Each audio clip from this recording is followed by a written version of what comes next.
തികച്ചും വിസ്മയകരമായ കാഴ്ചകളിലേക്കാണ് മാതൃഭൂമി ന്യൂസ് പ്രേക്ഷകരെ കൂട്ടിക്കൊണ്ടുപോകുന്നത്.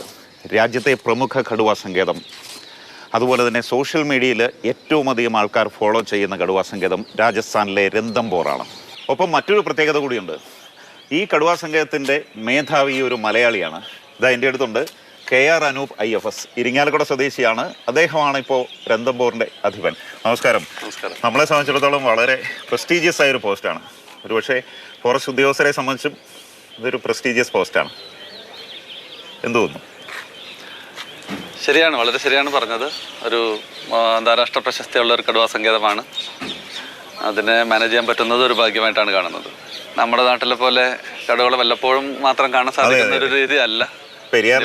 പറമ്പിക്കുളത്താണെങ്കിലും ഭാഗ്യമുണ്ടെങ്കിലേ കാണാൻ പറ്റുള്ളൂ. ഇവിടെ എല്ലാ കടുവകളും ഏതാണ്ട് ഒരാഴ്ചക്കുള്ളിൽ തന്നെ സ്റ്റാഫ് കണ്ടുകൊണ്ടിരിക്കുന്നുണ്ട്, ടൂറിസ്റ്റുകൾ കാണുന്നുണ്ട്.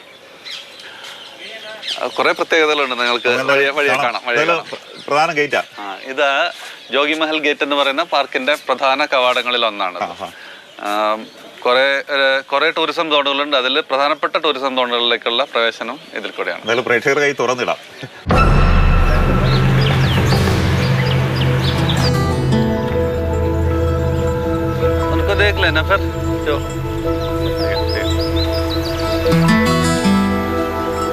മേളിൽ കോട്ടയാണ് അല്ലേ? ഇതാണ് രന്തംബോർ ഫോർട്ട്.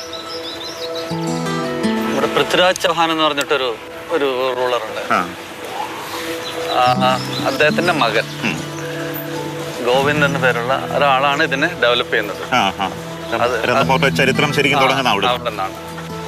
അത് കഴിഞ്ഞിട്ട് ഇതിന്റെ ഈ ഫോർട്ടിന്റെ ഗോൾഡൻ പീരീഡ് എന്ന് പറയുന്നത് ഹാമർ എന്ന് പറയുന്ന ഒരു റൂളർ. പുള്ളിയുടെ സമയത്താണ് ഏറ്റവും പ്രൗഢിയിലേക്ക് ഇത് എത്തുന്നത്. ശരിക്കും കോട്ടയും ഇതിനകത്ത് വരും അല്ലേ? കോട്ട എന്ന് പറയുന്ന ഒരു മെയിൻ ബിൽഡിങ്ങും പിന്നെ അവരുടെ ഹണ്ടിങ് അതിനുവേണ്ടി പോകുമ്പോൾ താമസിക്കുന്ന ചെറിയ ശിക്കാർഗർ എന്ന് പറയുന്ന ചെറിയ ഇതുകൾ, പിന്നെ കോട പോലെ ഒരു സ്ട്രക്ചറുകൾ കണ്ടിട്ടുണ്ട്. അത് അങ്ങനെ പല പല ചെറിയ ചെറിയ സാധനങ്ങൾ അവിടെ ഇവിടെയൊക്കെ കാണാം. ശരിക്കും ഇതേപോലെ ഒരു ടൈഗർ റിസർവ് ഇല്ല ഇന്ത്യയിൽ. കോട്ടയും കൾച്ചറും അല്ലേ? അതെ, അത് നമ്മുടെ ഈ പാർക്കിന്റെ എംബ്ലം തന്നെ നോക്കുകയാണെങ്കിൽ ആ കോട്ടയിൽ നിന്നൊരു കടുവ ഇറങ്ങി വരുന്നതാണ്. പലപ്പോഴും ആ ടൂറിസ്റ്റുകൾക്ക് ഈ കോട്ടകളുടെ വാതിൽക്കലൊക്കെ കടുവ നിൽക്കുന്ന പടങ്ങൾ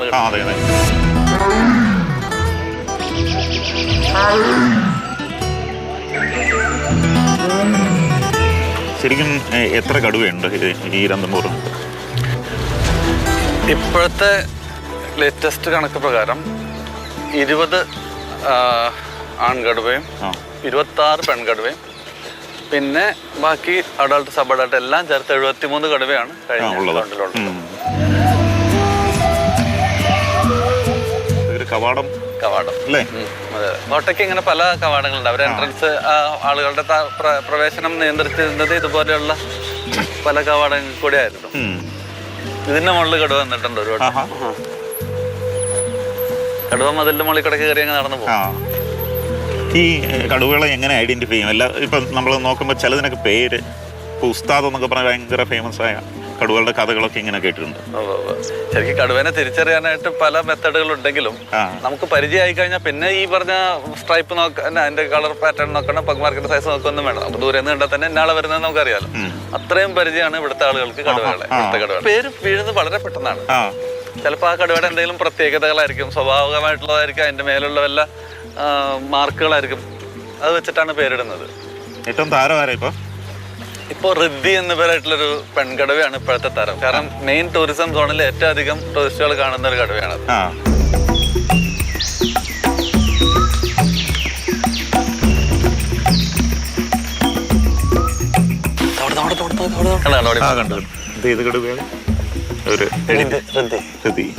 ടൂറിസ്റ്റുകളുടെ ഇപ്പോഴത്തെ ഏറ്റവും താരമായിട്ടുള്ള കടുവയാണ്.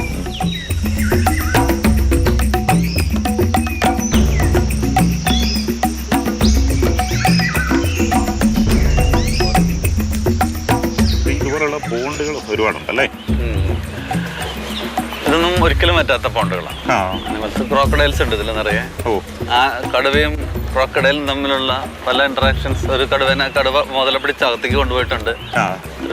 ആ കടുവ എപ്പോഴും ഉണ്ട് ഇവിടെ. അതിനെപ്പോഴും വയ്യ. അതിന്റെ മുറിവുകൾ ഇപ്പോഴും ഉണങ്ങുന്നില്ല.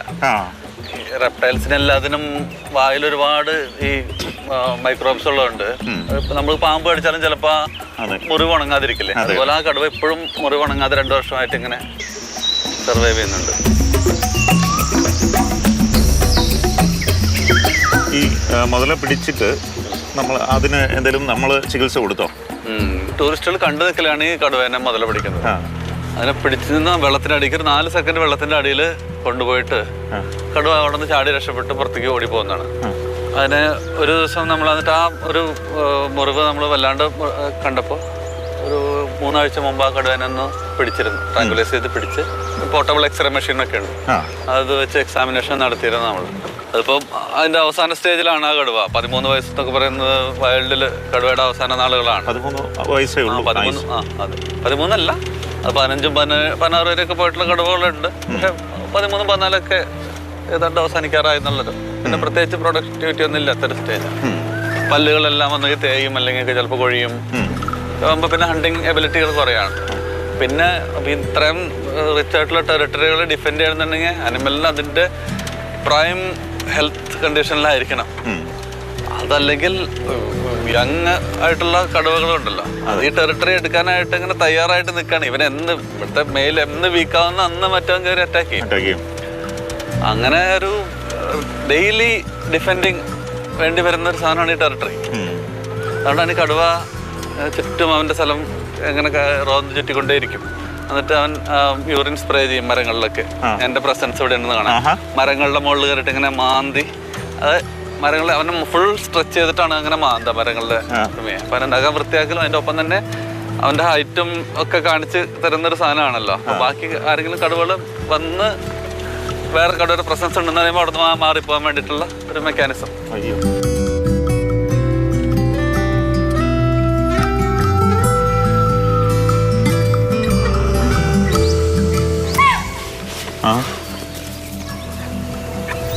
ശബ്ദം അത് അലാം കോളാണ്.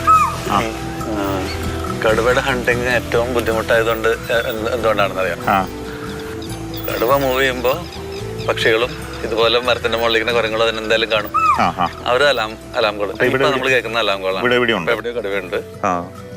അതുപോലെ കുരങ്ങൊന്നും ഇല്ലാത്ത സമയം ഈവനിങ്ങും ഏർലി മോർണിംഗ് ആണ്. അപ്പോഴാണ് കടുവയുടെ ഹണ്ടിങ്. അങ്ങനെ ഒരു സംഭവം കൂടെ ഉണ്ടല്ലേ. ഇപ്പൊ കേട്ടില്ലേ, അവിടെ എവിടെയോ കടുവ മൂവ് ചെയ്യുന്നത്, മരത്തിന്റെ മുകളിൽ നിന്ന് കുരങ്ങ് കണ്ടു, മാനുകളെല്ലാം ഓടി.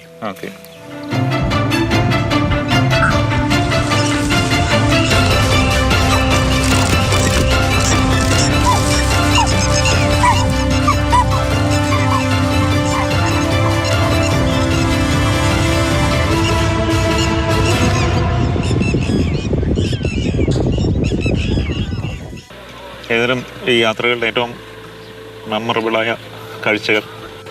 ഒരു 19 മാനുകൾ ഇങ്ങനെ നടന്നു പോകുന്നു. അതിൻ്റെ ഒരു 10 മീറ്റർ ദൂരമില്ല, അതിനകത്ത് പുല്ലിൻ്റെ ഇടയ്ക്ക് കടുവ മറന്നിരിക്കുന്നുണ്ട്. അതുപോലെ കടുവയുടെ മേലെയുള്ള ഈ സ്ട്രൈപ്സ് ഉണ്ടല്ലോ, അത് പുല്ലുകളിങ്ങനെ നിൽക്കുന്നതിൻ്റെ ഇടയ്ക്ക് കടുവനൊന്നും ഞാൻ കാണില്ല. മാനുകളുടെ ഒരു സ്ട്രാറ്റജി കടുവനെ ഡിസ്ട്രാക്ട് ചെയ്യുക എന്നുള്ളതാണ്. ക്രിസ് ക്രോസ് ആയിട്ട് മാനുകൾ ഗ്രൂപ്പ് അങ്ങ് ഓടും. അപ്പോൾ ഒരെണ്ണത്തിൽ കോൺസെൻട്രേറ്റ് ചെയ്യാൻ പറ്റില്ല കടുവയ്ക്ക്. അപ്പൊ അൾട്ടിമേറ്റ്ലി എല്ലാ മാനുകളും രക്ഷപ്പെടുന്നു. അതാണ് ഇത് ഈ പ്രേ പ്രിഡേറ്റർ റിലേഷൻഷിപ്പ് എന്ന് പറയും. പ്രേ എന്ന് പറയുന്നത് അതിൻ്റെ മാനുകൾ അതെപ്പോഴും രക്ഷപ്പെടാനുള്ള സ്ട്രാറ്റജികൾ ഇവോൾവ് ചെയ്തുകൊണ്ടിരിക്കും. പ്രിഡേറ്റർ ആണെങ്കിൽ ഈ പ്രേ ഇവോൾവ് ചെയ്യുന്ന സ്ട്രാറ്റജികളെ അതൊക്കെ മേലെയുള്ള സ്ട്രാറ്റജി ഉണ്ടാക്കാൻ ശ്രമിച്ചുകൊണ്ടിരിക്കും. അതാണ് ഈ അപ്പോൾ കടുവ ഇത്ര മാനുകൾ ക്രിസ് ക്രോസ് ആയിട്ട് ഓടിയാലും ഒരെണ്ണത്തിനെ കോൺസെൻട്രേറ്റ് അതിനെ ചേസ് ചെയ്യുള്ളൂ. ഏറ്റവും വീക്കായിട്ടുള്ള അനിമലിനെ അതിനെ മാത്രമേ ചേസ് ചെയ്യുള്ളൂ. എണ്ണം അവിടെ നിന്ന് മാറിക്കഴിഞ്ഞാൽ 2 ഇങ്ങോട്ടും മാറിക്കഴിഞ്ഞാൽ പിന്നെ ഏതിനെ ഓടിക്കേണ്ടതുണ്ടാവില്ല. മൊത്തം കൺഫ്യൂഷൻ.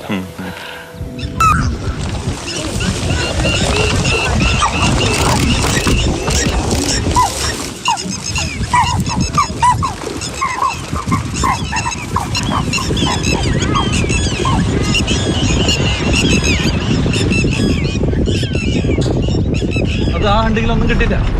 10 മീറ്റർ അകലെന്നാണ് കടുവ ചേസ് ചെയ്യുന്നത്, എന്നിട്ട് പോലും കിട്ടില്ല.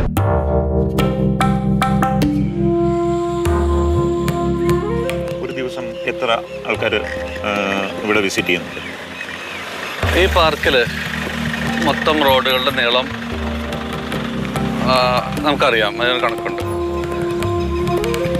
അതിൽ 2 വണ്ടികൾ തമ്മിൽ, ഇതുപോലത്തെ 2 വണ്ടികൾ, ടൂറിസ്റ്റ് വണ്ടികൾ തമ്മിൽ 500 മീറ്റർ ഡിസ്റ്റൻസ് വെച്ചിട്ട് അകലം പാലിച്ചുകൊണ്ട് ഒരു റൂട്ടിൽ എത്ര വണ്ടികൾ പോകാൻ പറ്റും.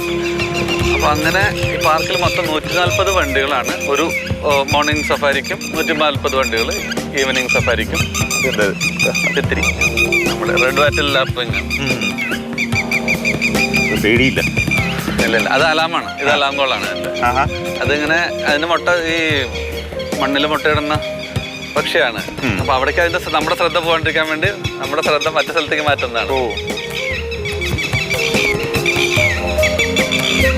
ടോട്ടലി എത്ര വിസിറ്റേഴ്സ് ഉണ്ടാവും ഒരു ദിവസം? 140 വണ്ടി ഒരു ദിവസം. 140 വണ്ടിയിൽ ഒരു 300-400 പേർക്ക്. പക്ഷേ ഏറ്റവും കൂടുതൽ ഈ വിഷ്വൽ എടുക്കപ്പെട്ട അല്ലെ ഫോട്ടോയ്ക്ക് വിധേയമാകുന്ന കടുവകൾ ഇവിടുത്തെയാന്ന് തോന്നുന്നല്ലേ? ആയിരിക്കാം. കാരണം ഈ പാർക്കിലെ കുറേ ഏരിയകളെല്ലാം ഇങ്ങനെ പ്ലെയിൻ ആയിട്ട് കിടക്കുന്നു. എല്ലായിടത്തും വണ്ടികൾ പോകാനുള്ള നെറ്റ്വർക്ക് ഉണ്ട്. അതാണ് കടുവയുടെ ടെറിട്ടറി. അപ്പൊ അതിൽ കൂടെ വണ്ടികൾ ഇങ്ങനെ പോകുന്നതിനിടയ്ക്ക് ഈ കടുവ എവിടെ ഉണ്ടെങ്കിലും കാണാം. മലയുള്ള സ്ഥലങ്ങളുണ്ട്, അവിടുത്തെ കടുവകൾ എത്ര കാണാൻ പറ്റില്ല. പക്ഷെ ടൂറിസ്റ്റ് ഏരിയകളിൽ മാത്രം ടെറിട്ടറി ഉള്ള കടുവകളെല്ലാം എല്ലാ ദിവസവും കാണും, ഓൾമോസ്റ്റ് എല്ലാ ദിവസവും കാണുന്നതാണ്.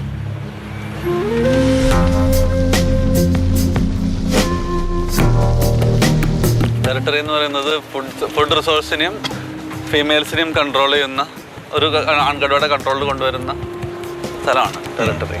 അത് ഭയങ്കര ആക്റ്റീവ്. അവിടെ കടുവയുണ്ട് കേട്ടോ. ആളുകൾ മുഴുവൻ നോക്കിക്കൊണ്ടിരിക്കുന്നതാണ്. അമർ സിംഗ് റോക്കെ.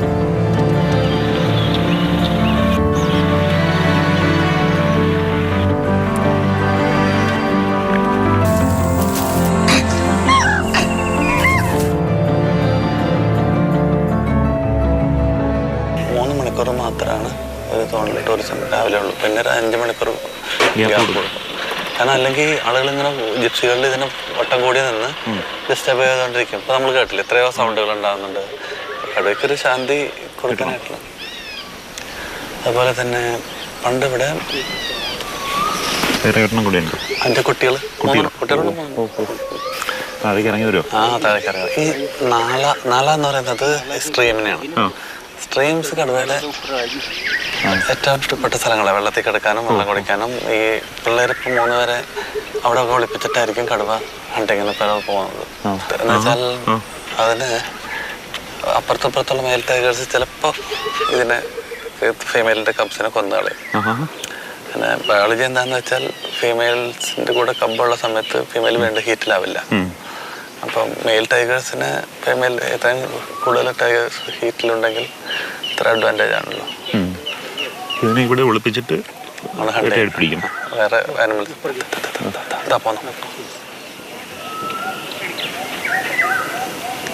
ഇപ്പൊ വലത്ത് സൈഡിലേക്ക് കയറും കേട്ടോ. കുഞ്ഞുങ്ങൾ അവിടെ ഉണ്ട്. അവിടെ കയറും. അല്ല ആ കാക്ക പറക്കണം കേട്ടോ. ആനിമലിനെ കൊന്നിട്ടുണ്ട് അവിടെ. ഇന്നലെ സാമ്പാർ ചീത്തലിനെ കൊന്നെന്ന് പറഞ്ഞല്ലേ, അവിടെയാണ് ഇപ്പൊ എന്താനിമൽ ചത്തടുന്നാലും മുകളിൽ കാക്ക ഉണ്ടാവും മരത്തിന്റെ മുകളിൽ. ചാടിപ്പോന്നു.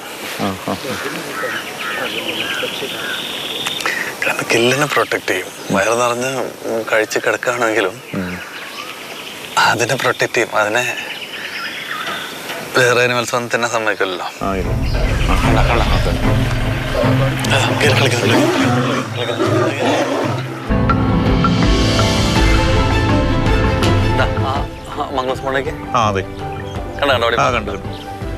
ഇത് സ്കാവഞ്ചറാ.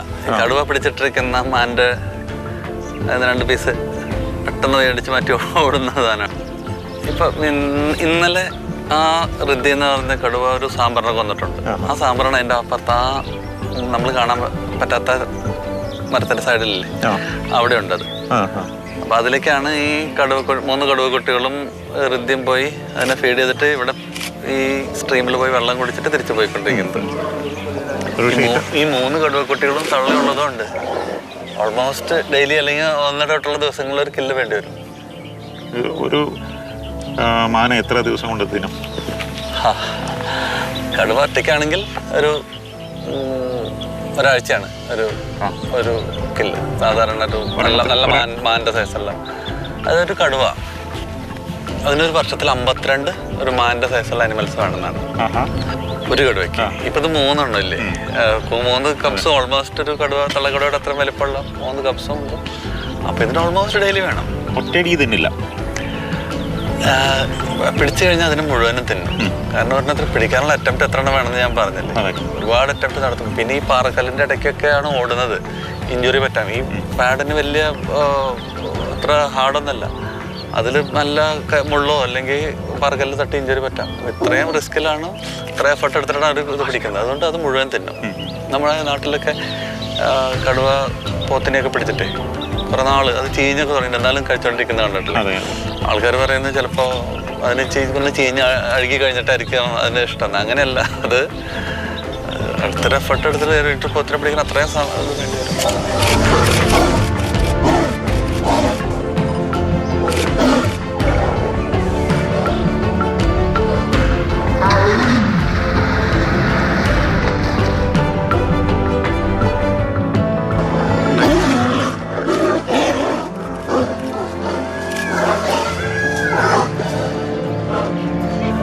ഇവിടെ ഒരു കടുവയുടെ ഏതൊക്കെ കുട്ടികളുണ്ടായിരുന്നു, അത് ഏതൊക്കെ ടെറിട്ടറിയിലാണ് ഇന്ന്, ഇതൊക്കെ അറിയാൻ കേട്ടോ. ലീനേജ് എല്ലാവർക്കും അറിയാം. അപ്പോൾ ഇവിടുത്തെ ഒരു വളരെ പ്രസിദ്ധമായ ഒരു ടൈഗർ ഉണ്ടായിരുന്നു, അതിന്റെ പേര് മച്ചലി എന്നായിരുന്നു. മച്ചലിയുടെ പിൻതലമുറക്കാരാണ് ഇപ്പൊ ഇന്ന് ഇവിടെ നിൽക്കുന്നത്. മച്ചലിയുടെ ഒരു കുട്ടിയാണ് ആരോ ഹെഡ് എന്ന് പറഞ്ഞൊരു പെൺകടുവ. അതിന്റെ തലയിലൊരു ആരോ ഒരു ചിത്രം ഉള്ളതുകൊണ്ട് അതിന് ആരോ ഹെഡ് എന്ന് വിളിക്കും. ആരോ ഹെഡിന് 3 കുട്ടികളുണ്ട്. ആരോ ഹെഡിന്റെ ഒരു 2 കുട്ടികളാണ് റിദ്ധിയും സിദ്ധിയും. അത് 2 പെൺകടുവകൾ. അല്ല, ആ റിദ്ധിക്ക് 3 കടുവ കുട്ടികളുണ്ട്. അതും ഈ ടൂറിസം സോണിലുണ്ട്. പിന്നെ നമ്മൾ വന്ന വഴിയില് സുൽത്താന എന്ന് പറഞ്ഞ കടുവയും 3 കുട്ടികളുണ്ട്. ഇത് 3 ടൂറിസ്റ്റുകൾ ഏതാണ്ട് എല്ലാ ദിവസവും ടൂറിസ്റ്റുകൾക്ക് കാണാൻ പറ്റുന്ന സ്ഥിതിയാണ് ഇപ്പോൾ ഉള്ളത്. ഇങ്ങനെ പേരിട്ട് അതിന്റെ തലമുറകളെ എങ്ങനെ തിരിച്ചറിയുന്നല്ലേ, നമ്മുടെ കുടുംബത്തിലൊക്കെ പറയുന്നല്ലേ. അതെ അതെ അതെ.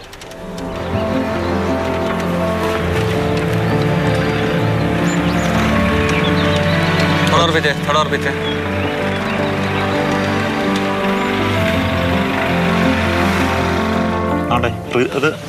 അവിടെ ഇരുന്നു. ആ, അത് കുട്ടിയാണ് കേട്ടാ, കടുവയുടെ കുട്ടിയാ. ഓക്കെ, ബുദ്ധിയുടെ അല്ലേ. ഇത് ഇപ്പൊ ഒറ്റയ്ക്ക് ഹണ്ട് ചെയ്ത് തുടങ്ങിയിട്ടില്ല. മദറിന്റെ കൂടെ തന്നെ ഇതിന്റെ ഇനി ഹണ്ടിങ് പഠിപ്പിക്കുന്ന ഒരു സ്റ്റേജ് ഒക്കെ ഉണ്ട്. ഇതൊക്കെയാണ് ഇനി കാണാൻ പോകുന്നത്. ഇനി ടൂറിസ്റ്റുകൾ ഇനി അടുത്ത കുറച്ച് മാസങ്ങളിൽ കാണാൻ പോകുന്നത് റിദ്ധി കുട്ടികളെ ഹണ്ടിങ് പഠിപ്പിക്കുന്നതൊക്കെയാണ്. അമ്മയുടെ അടുത്തേക്ക് പോവാ. സൈസായിട്ടുണ്ടല്ലേ? സൈസായിട്ടുണ്ട്. പെട്ടെന്ന് വളരും. ഏറ്റവും കൂടുതൽ പിക്ചറൈസ് ചെയ്തപ്പെട്ട കടുവയായിരിക്കും ഇപ്പൊ എല്ലാവരും. റിദ്ധി അല്ല, റിദ്ധിക്കാളും കൂടുതൽ പിക്ചറൈസ് ചെയ്തത് മച്ചലി ആയിരിക്കും. അത് ഏത് ഏരിയയില? അത് ഇതിന്റെയൊക്കെ മുത്തശ്ശിയാണ്. ഇപ്പൊ ഉണ്ട്. മച്ചലിയുടെ ഇല്ല, ചെപ്പില്ല. മച്ചലിയുടെ ലീനേജിലാണ് റിദ്ധി, ആരോ ഹെഡ്, സുൽത്താന ഇതെല്ലാം വരുന്നത്. പല വശങ്ങൾ ഇങ്ങനെ പല കൈവഴികളായിട്ട് തിരിഞ്ഞു പോയിട്ടുള്ളതാണ്. അതിന്റെ ഓരോ കപ്സും 3 സ്ഥലങ്ങളിൽ പോയിട്ട് ടെറിട്ടറി എസ്റ്റാബ്ലിഷ് അതിന്റെ കുട്ടികൾ അങ്ങനെയാണ്. കടുവ പെട്ടെന്ന് ബ്രീഡ് ചെയ്യുന്നത്, കാറ്റ് ഫാമിലി ആയതുകൊണ്ട് പെട്ടെന്ന് ബ്രീഡ് ചെയ്യുന്ന സാധനമാണ്. കടുവയുടെ പോപ്പുലേഷൻ വളരെ കുറഞ്ഞു പോയാലും അത് 1 കൊല്ലം കൊണ്ട് 2 കൊല്ലം കൊണ്ട് ബൗൺസ് ബാക്ക് ചെയ്യും. കാരണം ഒരു ലിറ്ററിൽ ചിലപ്പോൾ 4 5 കടുവ കുട്ടികൾ ഉണ്ടാവാം. 4ഉം സർവൈവ് ചെയ്യാം. അതിനുള്ള ചാൻസ് ഇഷ്ടം പോലെ ഉണ്ട്.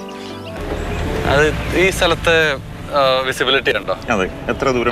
സൗത്ത് ഇന്ത്യയിലെ കാടുകൾ പല ഗ്രൗണ്ട് വെജിറ്റേഷൻ ഇല്ല, മരങ്ങൾ മാത്രമേ ഉള്ളൂ. മരങ്ങളും താഴെ പുല്ലും മാത്രമേ ഉള്ളൂ. എന്നാലും നമ്മൾ കടുവനെ ആദ്യം സ്പോട്ട് ചെയ്യുന്നത് നേരിട്ട് കണ്ടിട്ടായിരിക്കില്ല, മിക്കപ്പോഴും അലാം കോൾ വെച്ചിട്ടായിരിക്കും. അനിമൽസ് അങ്ങനെ കടുവനെ കണ്ടു കഴിഞ്ഞാൽ ഉറപ്പായിട്ടും അലാം സൗണ്ട് ഉണ്ടാക്കും. അത് നീൽഗായ് എന്ന് പറഞ്ഞ അനിമൽ ഇല്ലേ, അതിന്റെ അലാം കോൾ 100% ഷുവറാണ്. സാമ്പാറിന്റെയും ഓൾമോസ്റ്റ് 100% ഷുവറാണ്. കടുവ അല്ലെങ്കിൽ എപ്പോഴും ഉണ്ടായിരിക്കും. സ്പോട്ടഡ് ഡിയറിന്റെ അലാം കോളിനെ അത്ര വിശ്വസിക്കണ്ട. അത് വേറെ എന്ത് കണ്ടാലും ചിലപ്പോൾ അലാം കോൾ വെക്കായിരിക്കും. അപ്പൊ അങ്ങനെയാണ് നമ്മൾ കടുവനെ ആദ്യം ലൊക്കേറ്റ് ചെയ്യുന്നത്. ഇത് വേറൊരു ചെറിയ കുളം. സമ്മറിൽ ഇങ്ങനത്തെ സ്ഥലങ്ങളിൽ ആയിരിക്കും കടുവയ്ക്ക് ബോഡി തണുപ്പിക്കേണ്ട ആവശ്യമുണ്ട്. കാരണം മീറ്റ് ഇത്രയും കഴിച്ചു കഴിയുമ്പോൾ ചൂടെടുത്തിട്ട് വെള്ളത്തിൽ കഴുത്തിന്റെ വെള്ളത്തിൽ മുങ്ങി കിടക്കും. ഇങ്ങനെ കടുവയുടെ തീറ്റ എന്താ പ്രധാനമായിട്ട്? ഇവിടെ പുള്ളിമാനും മ്ലാവും സാമ്പാർ ഇത് രണ്ടാണ് മെയിൻ ആയിട്ടുള്ളത്. കാട്ടുപോത്തില്ല ഇവിടെ. ഇല്ല. ആനയില്ലല്ലോ. ആനയില്ല. രാജസ്ഥാനിലെ ആനയില്ല. ആനയുടെ ശരീരം ഈ ചൂടിനധികം താങ്ങാൻ പറ്റുന്ന രീതിയിലുള്ളതൊന്നല്ലല്ലോ. ആനയ്ക്ക് വെള്ളം വേണം, ചെവി ആട്ടുമ്പോൾ തണുക്കണം. ഇത്രയും ചൂടുള്ള സ്ഥലത്ത് ആനയ്ക്ക് സർവൈവ് ചെയ്യാൻ പറ്റാത്തതുകൊണ്ടാണ് സ്വാഭാവികമായിട്ട് ആനയുടെ ഇല്ലാത്തത്. പ്രധാനപ്പെട്ട വസ്തുത, നമ്മളിവിടെ വരുമ്പോൾ തന്നെ റെയിൽവേ സ്റ്റേഷൻ മുതൽ കടുവയുടെ എവിടെ നോക്കിയാലും കടുവ. ഹോട്ടൽ മുറിയിലാണെങ്കിൽ ഇവിടെ കൂടുതൽ ആൾക്കാരിട്ടിരിക്കുന്ന ബനിയനിൽ പോലും ടീഷർട്ടിലടക്കം കടുവ. കാരണം ഈ കടുവ സങ്കേതം കൊണ്ടാണ് ഈ സിറ്റി ജീവിച്ചു പോകുന്നത്. ഇത് തന്നെ നിങ്ങൾക്ക് ആസാമിൽ പോയി കഴിഞ്ഞാൽ അവിടെ എല്ലായിടത്തും റൈനോനെ കാണാൻ പറ്റും. അവിടുത്തെ ഇക്കണോമിനെ മൊത്തം കൺട്രോൾ ചെയ്യുന്ന ഒരു പാർക്കാണ്. കേരളത്തിൽ ഇതുപോലെ റോഡ് നെറ്റ്വർക്ക് നമുക്ക് ഉണ്ടാക്കാൻ ബുദ്ധിമുട്ടാണ്. മലഞ്ചെരുവുകളാണ് മിക്കവാറും എല്ലാ സ്ഥലങ്ങളും. നിങ്ങൾ ഒരു കാര്യം ശ്രദ്ധിച്ചാണ്, ആനകളുടെ ഡെൻസിറ്റി ഭയങ്കര ഡെൻസിറ്റി കൂടുതലാണ്. അതുകൊണ്ടാണ് ഇത്രയധികം കടുവനെ സപ്പോർട്ട് ചെയ്യുന്നത്. ആ മാനുകൾ തിന്നുന്നത് മുഴുവനും ഈ ഡോക്ക് എന്ന് പറഞ്ഞ മരത്തിന്റെ ഇലകളാണ്. ഈ നിലത്ത് വീണ് കിടക്കുന്ന ഈ ഇലയില്ലേ, അതാണ്. ഒരുപാട് പക്ഷികളും ഒരുപാട് മറ്റ് ജീവികളും ഉണ്ടെങ്കിലും ഇവിടുത്തെ ടൂറിസം ഏതാണ്ട് കടുവേനെ മാത്രം കോൺസെൻട്രേറ്റ് ചെയ്തില്ല. ബാക്കിയുള്ള ആനിമൽസിനെ കണ്ടു കഴിഞ്ഞാൽ വണ്ടിക്കാരൊന്നും നിർത്തുപോലില്ല. ഞാൻ അതിനൊന്ന് മാറ്റിയെടുക്കാൻ ശ്രമിച്ചുകൊണ്ടിരിക്കും. ഈ ബാക്കിയുള്ള ആനിമൽസിനെയും ബേർഡ്സിനെയൊക്കെ ഒന്ന്, മരങ്ങളെയും കോട്ടയുടെ ചരിത്രം ഇതെല്ലാം ടൂറിസ്റ്റുകൾക്ക് പറഞ്ഞു കൊടുക്കണല്ലേ. നല്ലൊരു കംപ്ലീറ്റ് ഒരു ഇൻഫർമേഷൻ ആവുള്ളൂ. ഈ കാട്ടിലൊന്നും വേറെ ഒരു മരം പോലും ഇല്ല, ഒരു മരം പോലും ഇല്ല.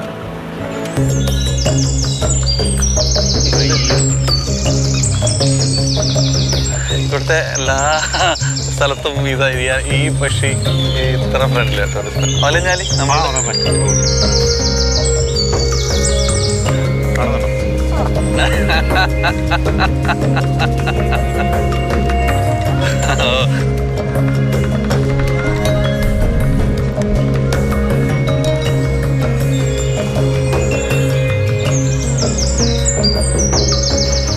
ഓരോ കടുവയും പ്രത്യേകമായിട്ട് നിരീക്ഷിക്കുന്നുണ്ടോ? ഉണ്ട്. അതെങ്ങനെ ചെയ്യാം? ഇവിടെ രാജസ്ഥാനിൽ മാത്രമുള്ളൊരു, രാജസ്ഥാനിലെന്ന് വെച്ചാൽ കേരളത്തിൽ ഇല്ലാത്ത രാജസ്ഥാനിലുള്ളൊരു കാര്യമാണ് കടുവകളുടെ ഡെയിലി അറ്റൻഡൻസ്. ഡെയിലി എടുക്കും? ഡെയിലി. അതെങ്ങനെ? അത് മൊത്തം കാടിനെ നമ്മൾ സെക്ഷനുകളും ബീറ്റുകളായിട്ട് തിരിച്ചിട്ടുണ്ടല്ലോ. ഓരോ ബീറ്റിനും ഇൻചാർജ് ആയിട്ടൊരു ഗാർഡുണ്ട്. അവൻ ദിവസവും പെട്രോളിങ്ങിന് പോകും. അവന്റെ ഏരിയയിൽ പല സ്ഥലങ്ങളിലും ക്യാമറ ട്രാപ്പുകൾ വെച്ചിട്ടുണ്ട്. ഡയറക്ട് സൈറ്റിംഗ്, ക്യാമറ ട്രാപ്പിലെ ഫോട്ടോ, പഗ് മാർക്ക്. ഇത് വെച്ചിട്ട് ഓരോ കടുവയും ഓരോ ദിവസം ഏത് ബീറ്റിൽ എവിടെ ആണെന്നുള്ളത് വയർലെസ്സിൽ വൈകുന്നേരം ആകുമ്പോഴേക്കും മെസ്സേജ് വരും. അതിലൊരു റിപ്പോർട്ട്. അത് ഇവിടുത്തെ ചീഫ് വൈൽഡ് ലൈഫ് വാർഡൻ ഞങ്ങൾ അയച്ചു കൊടുക്കും. ഡെയിലി ഒരു ആഴ്ച ഒരു കടുവേനെ നമ്മൾ സൈറ്റ് ചെയ്യാതിരുന്നു കഴിഞ്ഞാൽ അത് റെഡ് കാറ്റഗറിയിലേക്ക് മൂവ് ചെയ്യും. വീണ്ടും അതിനെ ട്രേസ് ചെയ്യാനുള്ള എല്ലാ ശ്രമങ്ങളും നടത്തി അതിനെ കണ്ടുപിടിച്ചതിന് ശേഷം അതിൻ്റെ ലാസ്റ്റ് മിസ്സായ സ്ഥലത്തെ ഗാർഡിന് പിന്നെ അതിന് വിശ്രമമുള്ളൂ. ഈ ചുവന്ന ഒരു പാലസ് പോലെ കാണുന്ന അതാണ് ജോഗിമാൽ. ഇവിടുത്തെ ഏറ്റവും പ്രസിദ്ധമായിട്ടുള്ള ഗസ്റ്റ് ഹൗസ് ആണ്. പണ്ടത്തെ ഒരു ഹണ്ടിങ് പാലസ് എന്ന് പറയാം. അതില് മുകളില് 4 മുറികളും താഴെ 4 മുറികളും ഉണ്ട്. അങ്ങനെ 8 മുറികളുള്ളൊരു ചെറിയ പാലസ് ആണത്. അതിങ്ങനെ ആ ലേക്കിലേക്ക് അതിന്റെ വ്യൂ ആയിട്ട് ഇങ്ങനെ നിൽക്കുന്ന വളരെ പണ്ടത്തെ ഏറ്റവും ഇവിടെ ആൾക്കാർ ചോദിച്ചു വരുന്ന ഒരു ഗസ്റ്റ് ഹൗസ് ആയിരുന്നു. മേലെല്ലാം ചെറിയ ചെറിയ കൊടകൾ പോലെ അല്ലേ? അത് ഈ രാജസ്ഥാന്റെ ടിപ്പിക്കൽ ആയിട്ടുള്ള ഒരു ബിൽഡിംഗ് സ്റ്റൈലായിരുന്നു പണ്ടത്തെ.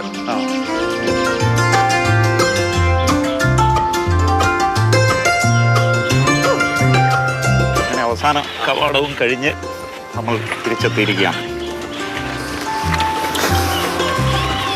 അങ്ങനെ രന്തംബോർ എന്താന്ന് മനസ്സിലായി.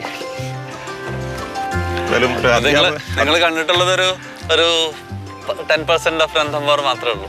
ഇതിപ്പോ ടൂറിസം സോൺ മാത്രമേ കണ്ടിട്ടുള്ളൂ. ഇനി കിടക്കുന്നത് രന്തംബോറിന്റെ മനുഷ്യവാസം ഇല്ലാത്ത സ്ഥലങ്ങൾ, മനുഷ്യൻ ചെന്നെത്താത്ത സ്ഥലങ്ങൾ, കടുവാസ്, അങ്ങനെ കുറെ വിസ്മയങ്ങൾ ബാക്കി വെച്ചേക്കാം. കാടിലെപ്പോഴും അങ്ങനെ തന്നെയാ. കാടിന്റെ കുറെ രഹസ്യങ്ങൾ നമ്മൾ ആരും അറിയാതെ തന്നെ അങ്ങനെ ഉണ്ടാവണം. അറിയാൻ വിചാരിച്ചാൽ സാധിക്കൂല. എന്തായാലും ഇത് ഒരു നിമിത്തമാണ്. കാരണം ഒരു മലയാളിയിലൂടെ, ഒരു മലയാളി മേധാവിയായിട്ട് ഇതൊക്കെ ഒന്ന് പറഞ്ഞു തരിക എന്ന് പറയുമ്പോൾ പ്രേക്ഷകർക്കും മലയാളത്തിൽ കേൾക്കുമ്പോഴേ അതൊരു വലിയ ഭാഗ്യമാണ്. ദീർഘകാലം ഇവിടെ ജോലി ചെയ്യാൻ ഇടവരട്ടെ എന്നാണ്. ഈ കടുവകളുടെ സംരക്ഷകരായിട്ട് ഒരുപാട് കാലം നന്നായി ജോലി ചെയ്യാൻ അനുവദിക്കട്ടെ. എല്ലാ ആശംസകളും നേരുന്നു. മാതൃഭൂമി ന്യൂസിന് വേണ്ടി ക്യാമറ ബിനു തോമസിനൊപ്പം ബിജു പങ്കജ്. Thank U.